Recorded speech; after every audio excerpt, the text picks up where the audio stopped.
আপনারা জানেন 15.5 বছর একটা স্বৈরাচার ক্ষমতায় অধিষ্ঠিত ছিল। ক্ষমতা ছাড়ার কোনো ইচ্ছা ছিল না তার। ছাত্র জনতার আন্দোলনে গত বছর আগস্ট মাসে তার বিদায় হয়েছে। এখন 2008-এর নির্বাচনটাও কিন্তু মানে সবচেয়ে বেশি কারচুপি 2008-এর নির্বাচনের মাধ্যমে হয়েছিল।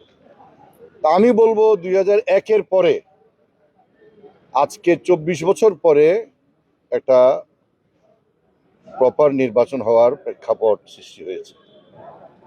হ্যাঁ, এখানে একটা দল সে নাই, তো সে নাই তার দোষের জন্য, এটা তো আর আমাদের বাংলাদেশের জনগণের দোষ না, তার নিজের দোষের জন্য সে নাই। তো এখন আমরা আজকে দেশের রাজনৈতিক মানে প্রেক্ষাপট সব পরিবর্তন হয়ে গেছে, আপনাদের চোখের সামনেই দেখছেন। এখন আমরা যারা স্বৈরাচারের বিরুদ্ধে ছিলাম ইয়ে করে আমরা আমাদের মধ্যে নির্বাচনে অংশগ্রহণ করছি।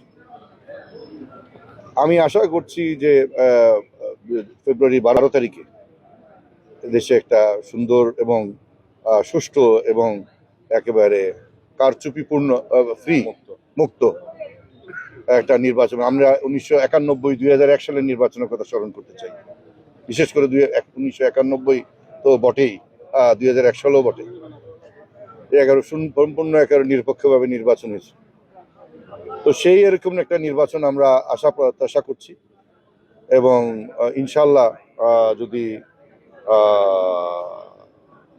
কোনো ইয়ে না হয়, মানে আপনারা সাংবাদিক হিসাবে এটাও আপনারা বুঝেন যে দেশের ভিতরে এবং বাইরে একটা শক্তি, দুইটা শক্তি, দেশের ভিতরে মানে দেশের ভিতরের লোকদেরকে বাইরের শক্তিরা হয়তো প্ররোচনা দিচ্ছে নির্বাচনটা বানচাল করার জন্য। এটা দিবালোকের মতন স্পষ্ট আপনার এই ওসমান হাদির হত্যাকাণ্ডের মাধ্যমে।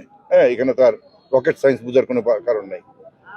তো এখন আমরা আশা করব যে, আশা বলতে নাই, অন্তর্বর্তীকালীন সরকার এই ধরনের ঘটনা আগামীতে যাতে না হয় সেই ব্যাপারে